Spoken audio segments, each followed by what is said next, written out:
Thank you, Hussein. Thank you, Hussein, for coming here tonight, and thank you for showing us your work. Yes. Do you want to use my?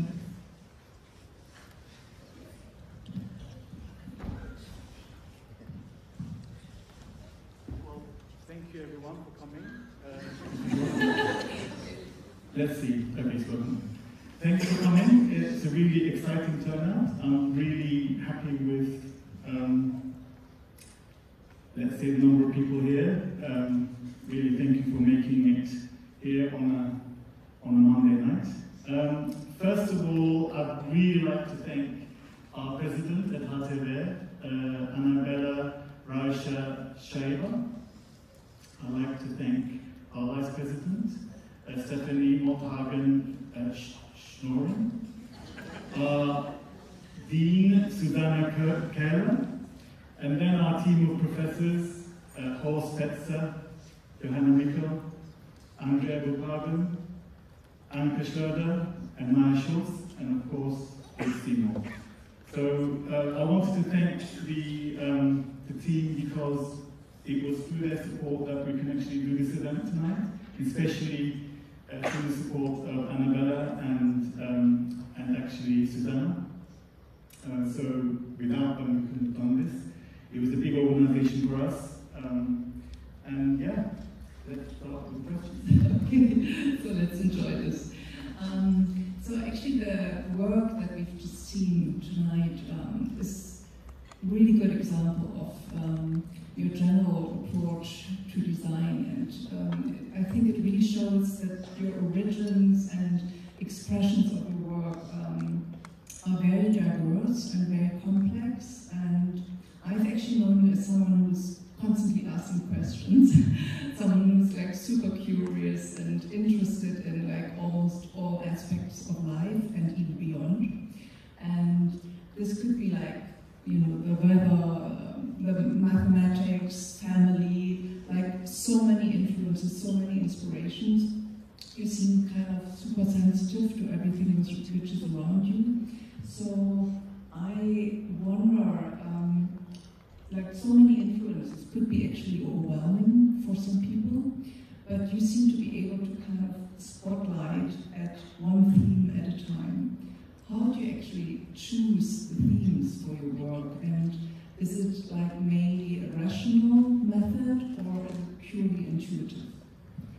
Well, I asked myself the same question because I think that a lot of ideas come to me as a channel. I almost feel like a kind of a conduit of some kind. First it's instinctive, then it's cerebral in my case. And first it's even emotional and instinctive actually.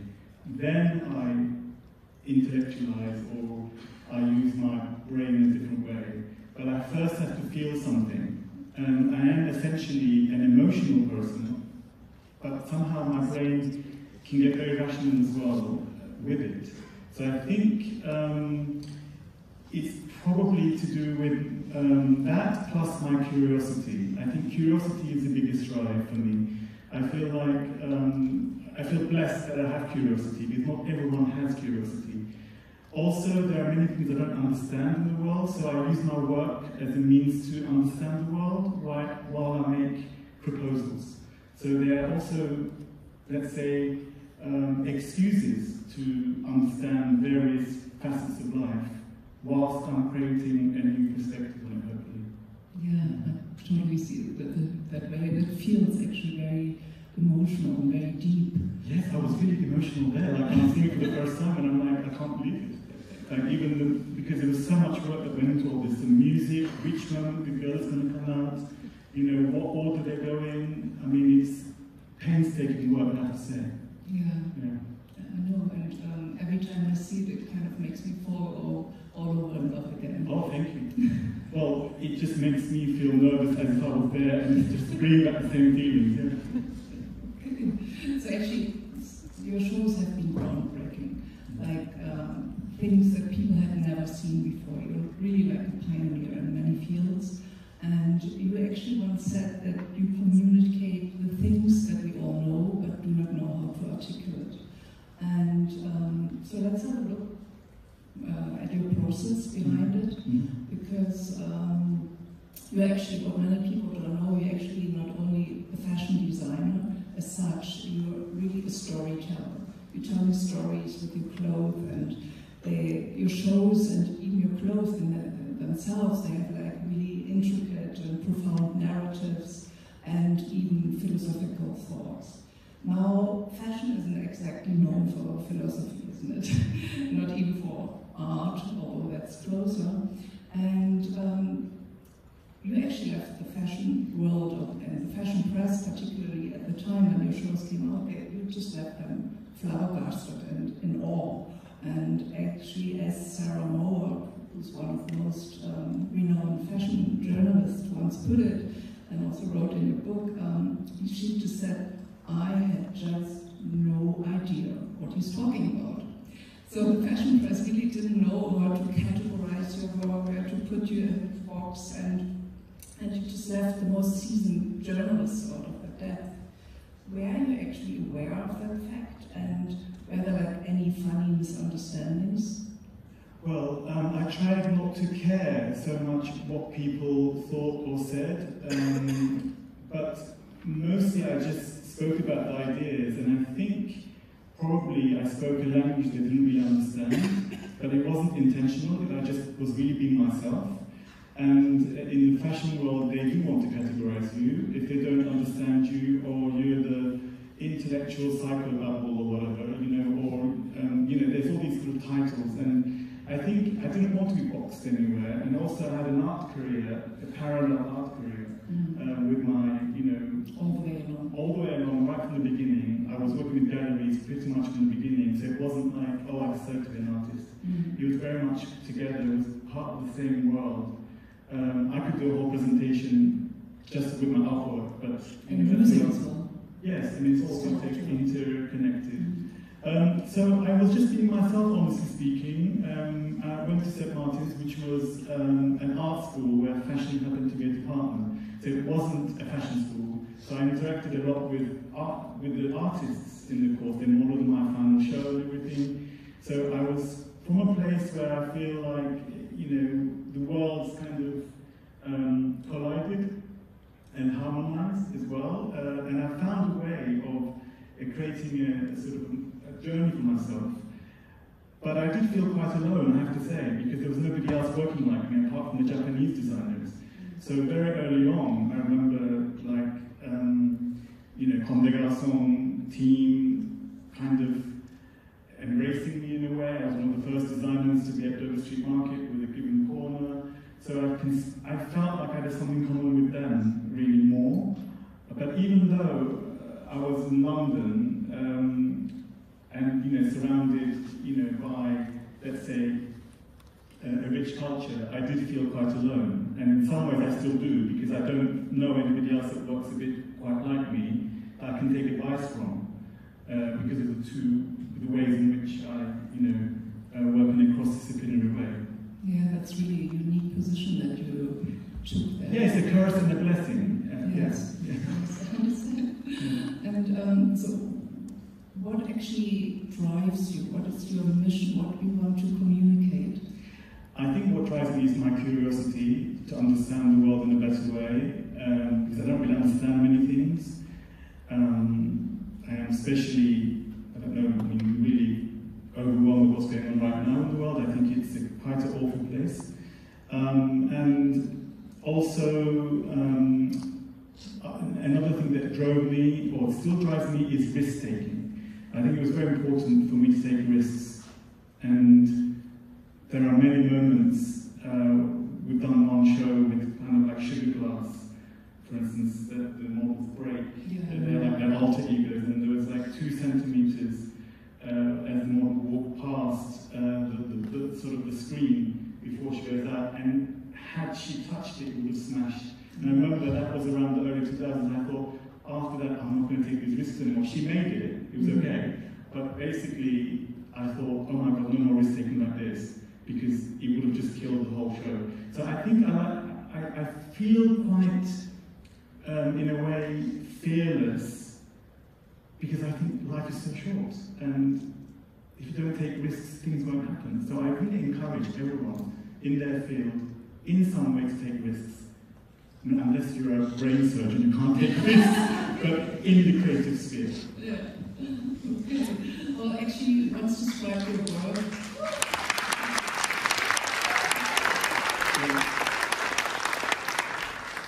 Your work is very interdisciplinary, that's clear. And you actually describe yourself as bridging different worlds and different disciplines. Mm-hmm. And is this actually like an undercurrent which is always there, like an ongoing theme? Like, is it about making connections and actually challenging comfort zones? Yes, I think that I am someone that likes to challenge social and sexual mainstreams, definitely. Also, I am someone that,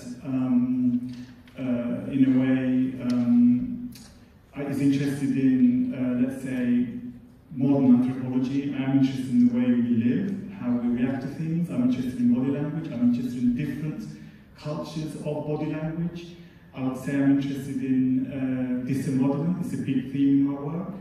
And of course, meaning of identity. What does it mean? You know, when you don't have a face, how do you define something? So I've covered a lot of themes like this, where I wanted to create clothes that you couldn't call anything. You couldn't define it as human or this or that.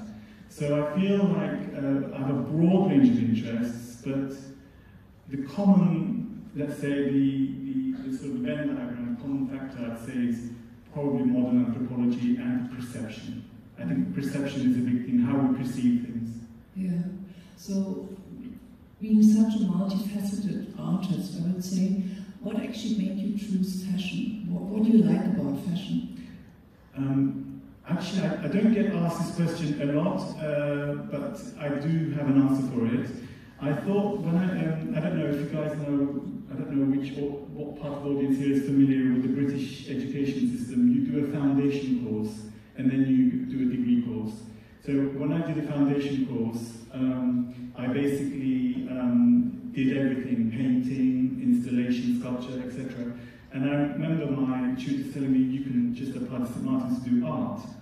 And because I was a reasonably good painter, reasonably good sculptor, etc. And I thought that if I did fashion, my vision, the way my vision would manifest will lead to newer work. If I did art, I felt I'll be another artist. But if I applied my ideas to fashion, I thought something newer would come. Honestly, that's the reason why I chose fashion. But knowing that I was going to go to St. Martin's where, like I said earlier, it was an art school where fashion happened to be a department. Yeah, that totally makes sense. Yeah. So actually, as you've seen tonight also in the screenings, you were the first to create many things, like the first one to show a video dress, the first one to show a laser dress. You actually showed all these things even before the word smart textiles even existed. So you were really a pioneer in this field, and technology always played a really important role in your work. I actually feel that you always use and keep using technology as a means of creating poetry, as a means of creating feelings and synchronizing rationality with emotion.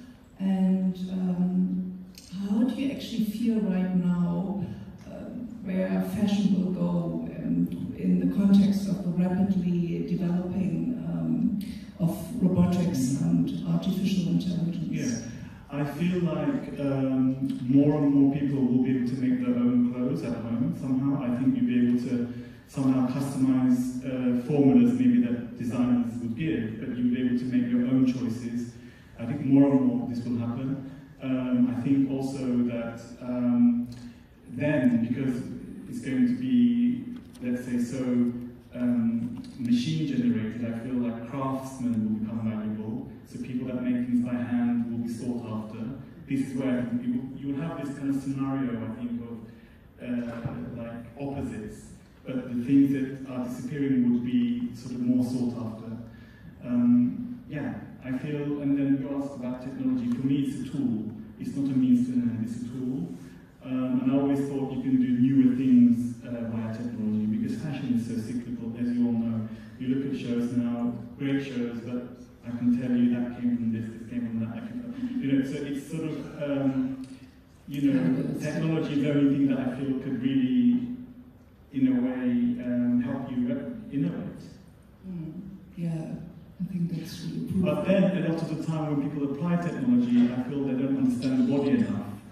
So when you see product designers applying technology to fashion, I always don't find it integrated enough. And I find that the sort of movement and the body itself is not considered, in my opinion, deeply enough. Okay. Yeah, so I want to switch to another topic. We actually, as you said before, anthropology is a big topic, but also like migration, displacement, sudden ruptures. We've seen in your afterworks collection, like sudden ruptures in certain circumstances, which is actually a theme which is very current right now, very acute. And how do you reflect now on these themes? Because these shows you've done many years ago, and how do you reflect on these in the light of recent events? I just think it shows that the world hasn't changed that much. I don't think we learned from any lessons at all. This is what that says. No? I mean, I'm from a war-struck island there was intercommunal conflict, and it was so small island that it's not known by many people, but it was a mini scale of what's happening now, in a way, a mini scale. Yeah. Slightly different detail, but when my mother saw images of what's happening now, they were in tears every night because it reminded them what they went through in the past. No, because you really grew up during war time. No, I didn't. Actually, during the war, I was in England. I was born in Cyprus and we went to London when I was a year and a half, and then I went back to Cyprus when I was 5, so it was after the war, so I smelt the war. But my mother had experience in the early 60s. Because of all the things that happened then. So I think it shows that people don't learn from the past, honestly speaking, unfortunately. And I'm not the only person that thinks this is not an original comment. So in your Medea collection, which is the one we've seen the full show of, you actually cut, frayed, turned, reshaped, reinterpreted, and repurposed clothing, which is actually, I think, also a counter to your graduate collection, where you buried clothes, left them to rot, and then exhumed them for the catwalk. Yeah. And I think it's also, in my feeling, it's defining time and timelessness, and therefore sustainability. Like you were there, a pioneer also in this field. And what role does actually sustainability play in your work, and how do you incorporate it in your work today? I think it's a really broad subject because I don't think sustainability is only about recycling or upcycling or using eco-fabrics or this or that. I think it's also about timelessness. It's also about making things that last. So I always try to think in a timeless way as a designer. I always try to think, okay, how is this going to look in 20 years' time? Would I still like it? And as I drew or draped, I always thought about this. And when it comes to Medea, this was our first Paris show, so we didn't know what shows to show because there's so many shows. But this was a really important show for us because at the time, that kind of work wasn't really being done to that extent. So it was about trying to create layers of clothing like an archaeological dig. But I was trying to create like a voodoo connection where thoughts and actions could be connected. They can think something and enact it, and then hope for that to really happen. And then I created layers of that. So basically, thoughts and actions, and then kind of garments in different eras going backwards. So it was almost the idea of challenging time and making a dig out of the clothes. Like a time travel. In a way, yes. So you're actually very known for your monumental pieces that really stick in one's mind. But actually you spend most of your time creating commercial or wearable clothes with very clever details, like the dress I'm wearing, which might appear quite minimalistic, but it has actually very clever cut around around the shoulder, like very special construction. And how do you actually want to feel people in your clothes, and what does it make you feel when you see people wearing your clothes? Well, I mean, I think we were talking earlier about success. I want to connect that with success. What does it mean? And you can have cultural success, you can have business success. I mean, a lot of the time, people associate success with exposure. That the more people know about you and know about your clothes, that's seen as successful. But in fact, for me, success has been something very personal, and it's been when we had our shop in Mayfair in London in the art district, and when I got to know my customers and who wore the clothes, and no one else needed to know about that. This was enough for me to know, because to see the clothes on real people and the way they made it their own was the most satisfying thing for me. More than getting pages in Vogue or getting magazine covers or whatever. So I think it's very interesting what success means, and it means different things to different people. But the popular idea of success is your Instagram following. If you have millions, you're successful, but the content might not be that good. You might just be good at marketing. So it's for me, another level. It's to do with that understanding that someone enjoys and respects what you've done and appreciates it, and no one else has to know about it. It's only between you and the person. So it's very private for me, the idea of success. Yeah, and also I think like with success now, especially with the social media, we only see a very short glimpse, which is usually like the highlights, but actually most of the time of designer's life is spent very differently. Definitely. And what people don't see is the tears, the crisis, the sleepless nights, the risks you take, and all these things. And all the unglamorous times you spend in factories in the middle of nowhere in Italy, and they just throw you a piece of bread, or if you're lucky, you get lunch, just a piece of bread for lunchtime. And you know, it's definitely not glamorous. There is definitely a different perception. I actually think most of my life has been spent actually being, you know, really, I mean, like a workhorse, really. You just, you know, because of the amount of detail you have to think about, and there's a business side as well of what you're doing, and there is like the whole flow of the workflow, and in which you have to be quite resilient. So you actually sacrifice. Yes, actually, I think behind the scenes, it's not a glamorous life at all. So there is a conception of what a designer is. Yeah. Well, you've actually also been headhunted as a creative director for very prestigious companies like, say Kashmir in New York, and Lyonnais in Paris, Asprey in London, Puma in Germany. And what was that like to actually, what were the expectations, and how could you actually adapt your personal creativity and to actually fully embody your personal artistic vision, and at the same time meeting the commercial demands of such big enterprises? Okay, it's a really good question, because working for other companies, you give them a service, it's not about you anymore. You give them what they need, but through your eyes, let's say, because they have hired you for a reason. But it is really hard work to sit in those meetings with the owners, and where there's a lot of money involved. And you know, I've been creative director for quite a few luxury brands, apart from Puma, which wasn't a luxury brand, but it was actually a very good project. I did it for I was their creative director for 5 years.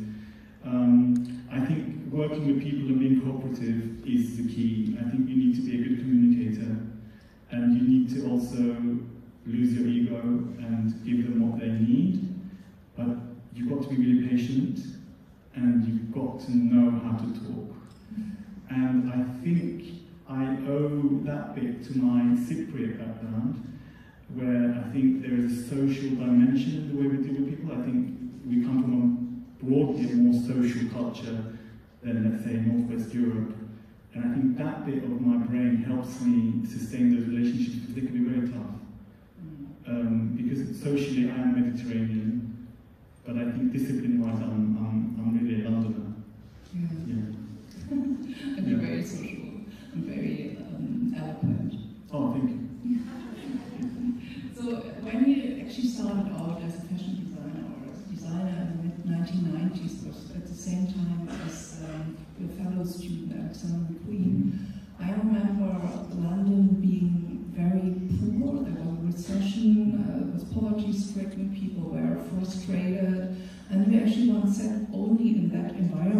could have done what you've done, and it only happened in these circumstances. So what would be like your advice to our students today? So how could they kind of navigate the challenges of today's market, which has completely changed from the time back then? And yeah, what do you think are the ingredients today for success? I think, first of all, I talked about curiosity. Again, curiosity, and I think if you're in fashion, not to only look at fashion, look at other things to introduce to fashion. If you look at fashion, you will just continue doing what others are doing, you know, recurating what's happening out there. So if you look at other sources, I think you'll be more inspired. But actually, as a student, you know, I came from a reasonably okay family, but I was never given money, ever. So I was really poor as a student. And I've actually used that to my benefit, I think, because it made me think of solutions. And nowadays, when I meet wealthier students, I think, you know, they pay machinists to make their things for them. I think they can act like clients rather than pupils. Luckily, at HTW, we don't really have this. But I have taught in places before where students forgot that they were pupils, they were more like clients. And they paid people to make things for them. And I don't know how you learn by that. Maybe you learn how to organize it a bit. But I think you've got to get your hands on things and find solutions. And I think poverty in that sense, as a student, can be a positive thing. It's how you use it. But I don't want students, of course, to be really poor that they can't eat or whatever, but, you know, pay their rent. But I do feel like, you know, students that have less money, I see better work coming out of them sometimes because they find better solutions, yeah. Yeah, so you think that restriction actually makes you more creative? Yes, it can do, depending on how you use it, and you need guidance as well, absolutely. But being a student is about making mistakes, it's about failing. I think failing is really important. I think we forget that. We are living in this kind of weird kind of social structure where you know, people are so hardly punished for failure, whereas I think through failing you learn. And also imperfection also is important as well, but then knowing where to be perfect. That's the thing. With my work it's been like this, knowing where to be perfect and where to be imperfect.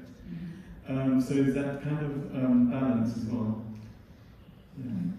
So now we're talking already about education, and you studied at St. Martin's and in the 1990s, and then you actually taught at Angewandte in Vienna, where you followed in the footsteps of many famous designers like Bablyon Cinema Berlin, Ralph Simmons as well. Ralph Simmons, exactly. And what actually interests you about teaching, and what made you come to HTW? Okay, I will answer. Very clearly, I love youth culture. And I think that I am also, I feel like I have, I need to give my empathy, because I don't have children, so I think I need to give my empathy to younger people. And I think teaching is very much about knowledge and experience, but it's also about empathy. And I think for me, I naturally have it from my parents. So I feel like I need to give it to feel a sense of satisfaction. Doesn't mean if I had children I wouldn't want it. But I think it's that accumulation of experience that I want to share, because I have nearly 30 years of experience. I'm like a grandfather in fashion, 53, like I'm 53, that's like being a grandfather almost. But I'm exaggerating, but I think it's that need to share the experience, honestly speaking. And while I'm teaching, I'm learning as well, because I have to articulate myself better for the other person to understand me, as well as learning from what young people are doing, of course. But I think it's kind of, yeah, I think I've answered it. It's those two reasons. And I think it keeps you current as well, because you see, because most students who are teaching are born into a digital age. We were not. So I think the way they think, and also like the way they kind of work with each other, the team effort, I didn't see that in my generation so much. So it's really lovely to see, especially where we are now at HTW. Cool. So I think we actually have time for one last question before we open up to the audience. Yeah. So my last question would be, you've of the fashion world. Your designs are visionary, they're recognized all over the world. They actually feature on mood boards of almost every travel agency, company, and so on. But you actually still constantly reinvent yourself and your work, and while staying true to your core. So my question is there any thing, is there actually still anything you still want to achieve? Yes, I think I have got more projects based on technology, but also I want to still reach different audiences, because I'm kind of, let's say, I'm the kind of designer that I think a lot of people are seen as quite kind of exclusive, or certain people know about the work, but I like the idea of reaching other people, more people, and new generations, because a lot of new people from the new generation know but don't know. That, and I think developing my technical skills more, and especially to do with technology and programming. I have got a lot more to learn, and I think that's, like I said, curiosity is a big word for me. It just doesn't go away. So yes, and then, like I said, sharing it with younger people, that's really satisfying for me. Yeah, so we will stay curious about it. Yes, thank you. So a lot more new things, interesting things to come. I hope so. Excellent. Well, thank you so much. Thank you.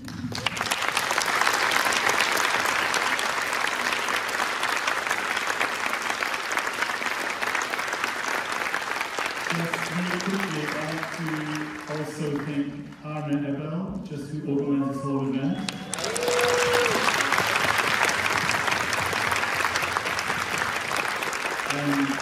And I'd like to thank all the people that helped out today, the students, Pamela, Fabienne, Killian, and Lucy. Thank you so much.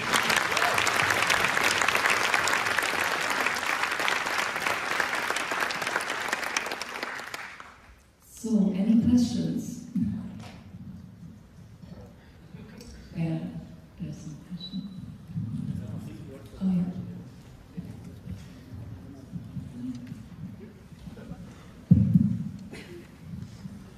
Hi.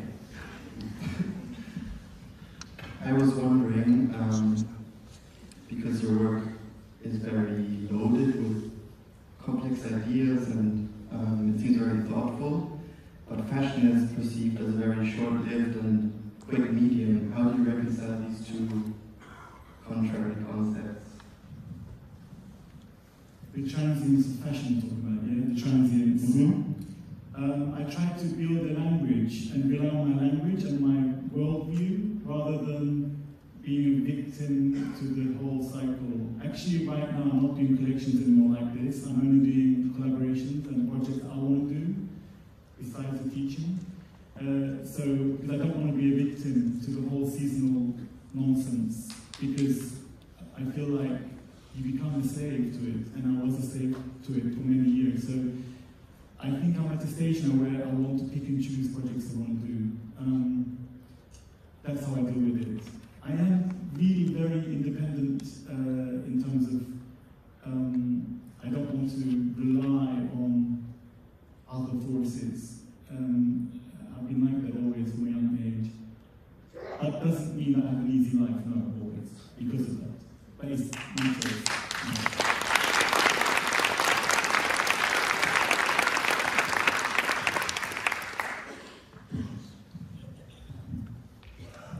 I repeat the question, why HTW? Why? What you like on the school? What you like on the school, what you think at the advantage, and what you think helpful for HTW? Helpful? Yes. Okay, so I never wanted to go into education, but before I started in Vienna, I was head of department in Vienna, and some of my students are here actually from Vienna. Yes, and I became too friendly with those students, and I decided since then not to, because I get attached to them and maybe leave them. So basically, the architect Zaha Hadid, I'm not name dropping here, but she was actually a very good friend of ours, and she said to me, Hussein, you have to get into teaching to secure your pension. I'm like, Zaha, what are you talking about? I'm not going to think about my pension now. And she was basically saying that I should take this job in Vienna to secure my pension. And I spoke to my partner, my family, and should I take it on? It's a big responsibility. So I took it on. And because I loved youth culture, I thought, okay, this could be a way to sustain this. So I was there for 5 years. They prolonged it's normally a 3-year agreement. They prolonged it to 5 years. And then they don't offer, they don't offer you to be a civil servant. And then I got invited to apply to HTV, and they offered me, a tenure, which means you could be there, until you retire. And again, I asked everybody what they think, big commitment, and I did it really because of that. I thought it was such a nice thing to have that security, because fashion is so unreliable. And also, because I enjoyed doing this, I thought, why not? And then you asked me, what do I give it, or what do I give? What I like. I really like the team of professors, I have to say. I think every single person has really something, I don't know, that they're specialists, but also on a human level, I think there is something about each person I really liked, and I still like. Also, I think I like the fact that our university is technically orientated, but it's also very creative. And because that's what my work is about as well, it was a good fit for me. So yes, and I really enjoy Berlin because it reminds me of London when I was much younger. It's like, kind of like London, London is like Berlin with Frankfurt in it.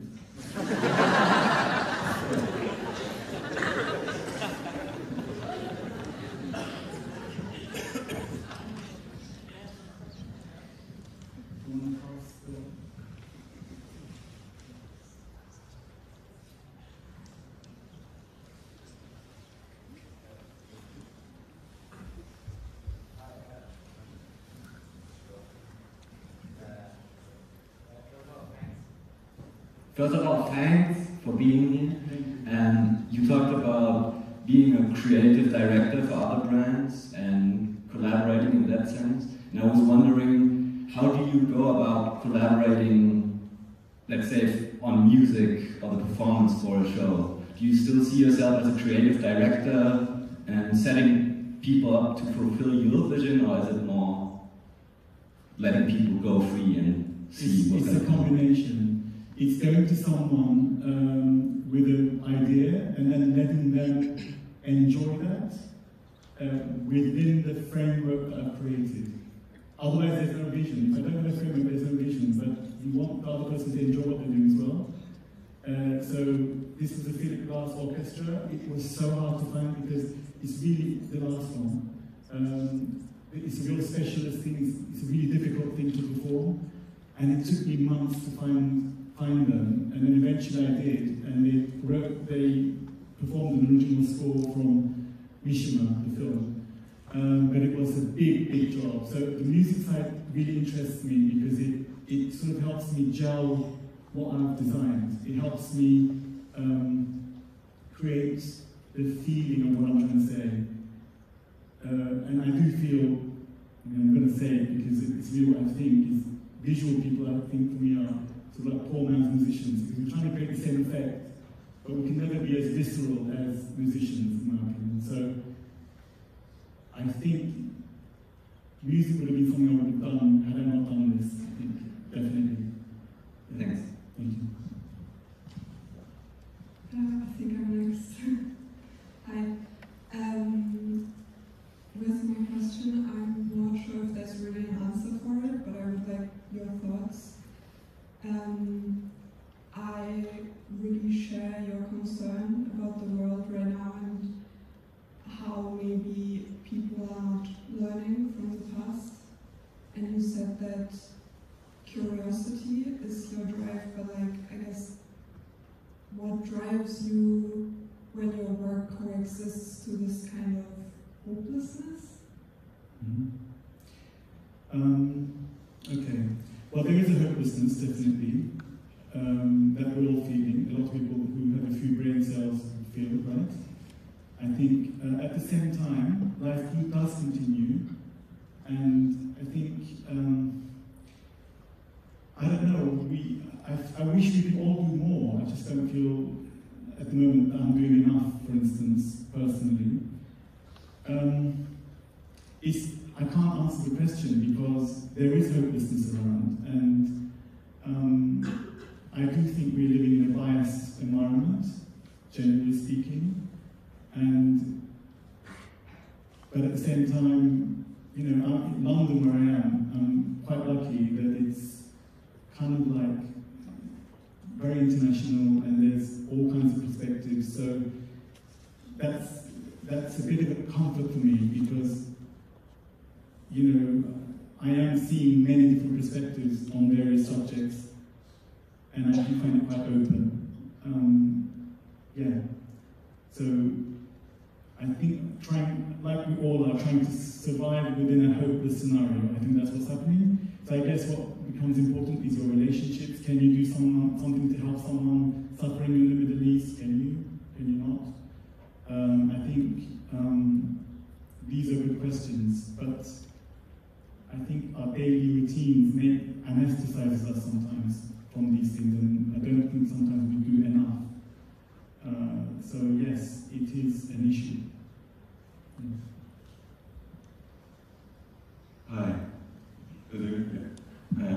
I want to ask, most of your most famous work is kind of performance-based. It's like performance tailored to the clothes and vice versa. And recently we've seen like a rise of performance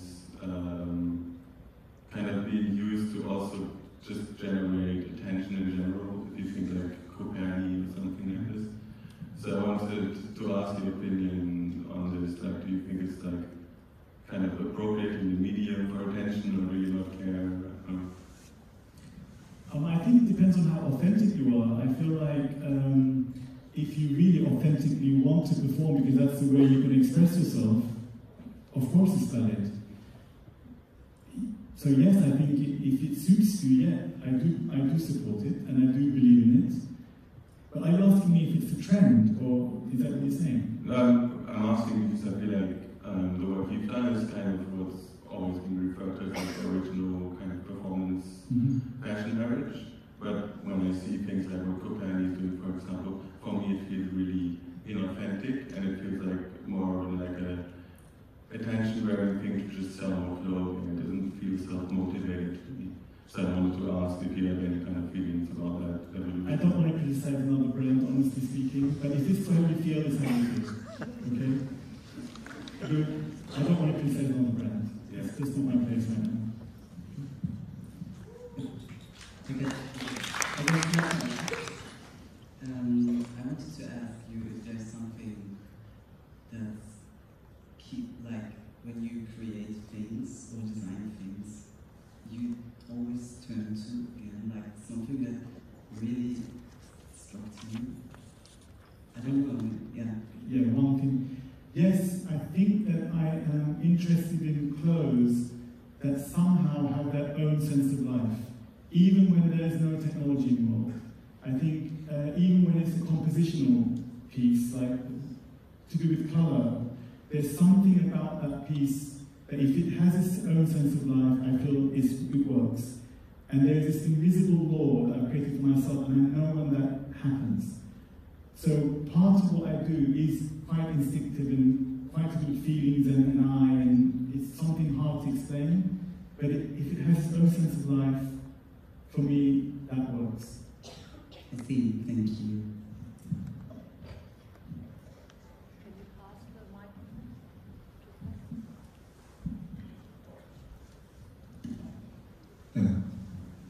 Good evening. So very recently I heard someone saying that the world doesn't need spectacular designs, but instead better designs. So I want to know your opinions on that. And in fashion, do you think that the designers should aim for spectacularity or better, or perhaps something new? I would only say that for me it's always been about both. Well, primarily it's about the pieces I made, in my case, and then we get about how I would present them to create a cultural experience for the viewer. But actually, like Grit said earlier, most of my time, in my case, is spent on making the pieces, and most of my time actually spent in fittings those pieces, fabric selections, how fabric will react, etc. So it wasn't like, oh, I'm going to do this show first. It's more the collection, and then whatever is right for the collection comes after. And actually, I really am very excited about how things fit and how they behave around the body. And actually, this is really the priority for me. Show comes after. I don't know if I answered your question, but that's the best I can do. Thank you. Hi.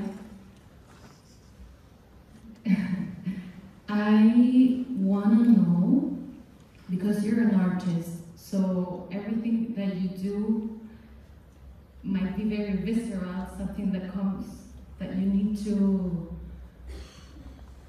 express, but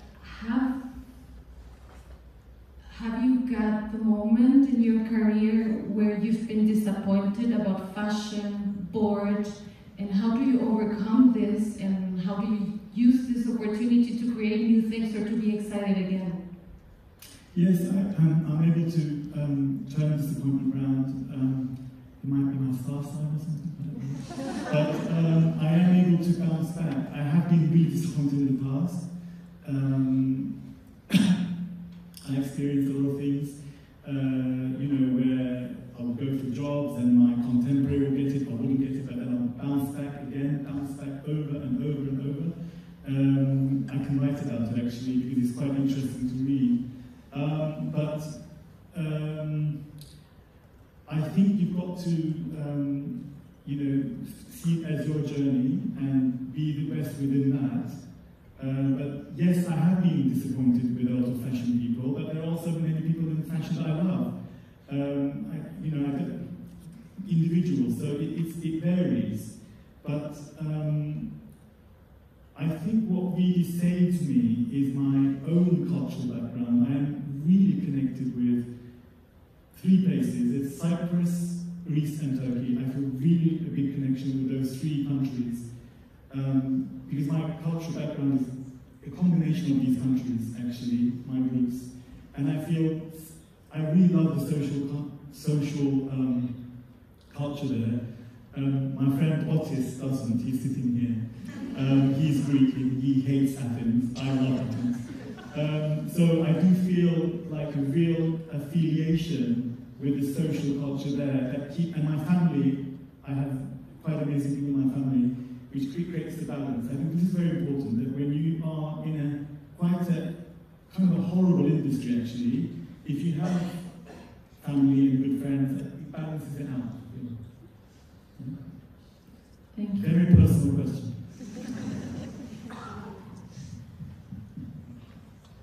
Oh, hi.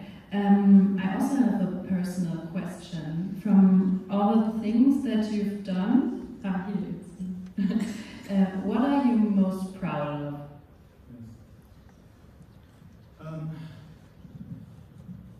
Actually, one of my favorite collections, I couldn't show it tonight, is called Between, and it was about how you define your territory through dress code, and it was with the scenario of the chadors that start nude and they get more and more covered. This is one of my favorite shows. I can't show it anymore because I will get a fatwa, I will get threatened. That's one of my favorite shows. And then another favorite show of mine that I didn't show tonight is called Dolce Far Niente, which means in Italian, you know, doing F all. And that was another Paris collection that was about ideals of the past being replaced by lifestyle.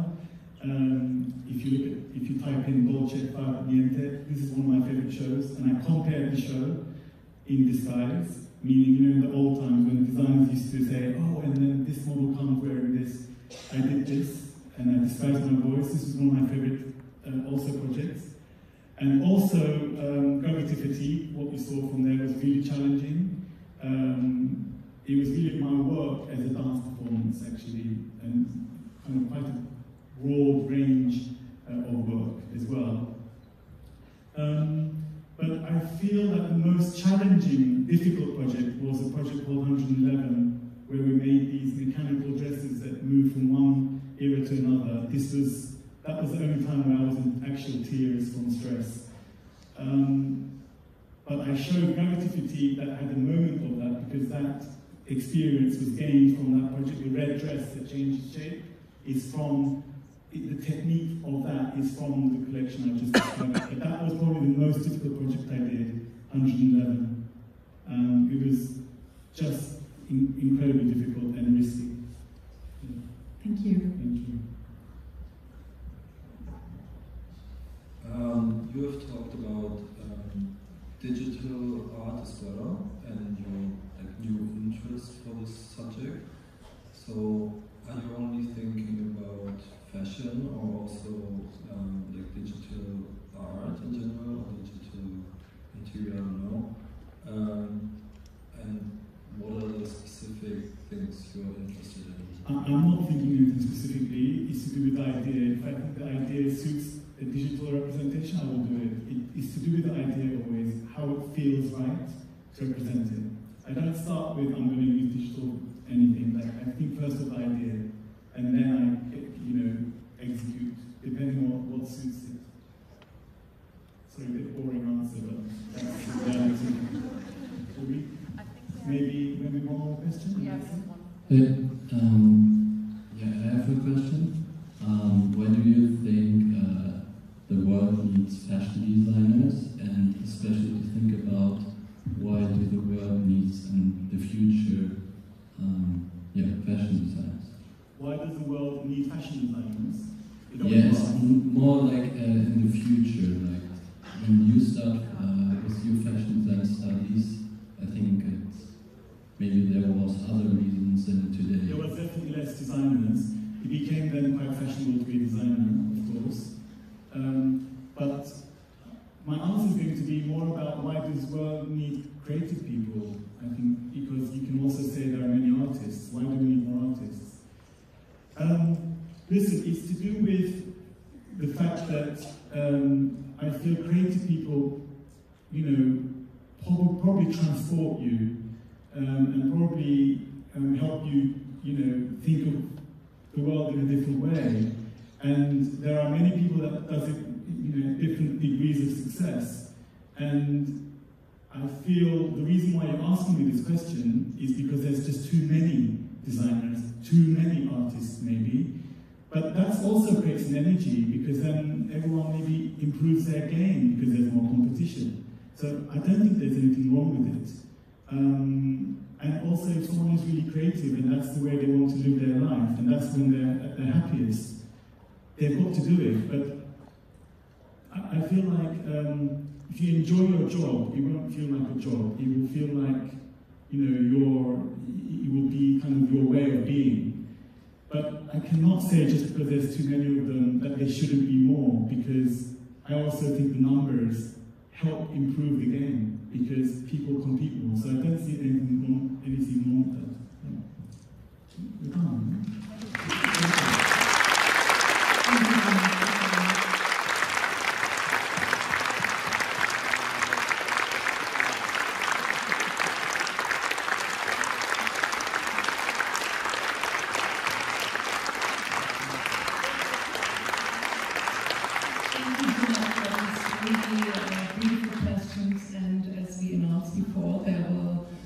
Series of these screenings and talks, and so stay tuned and there's more to come.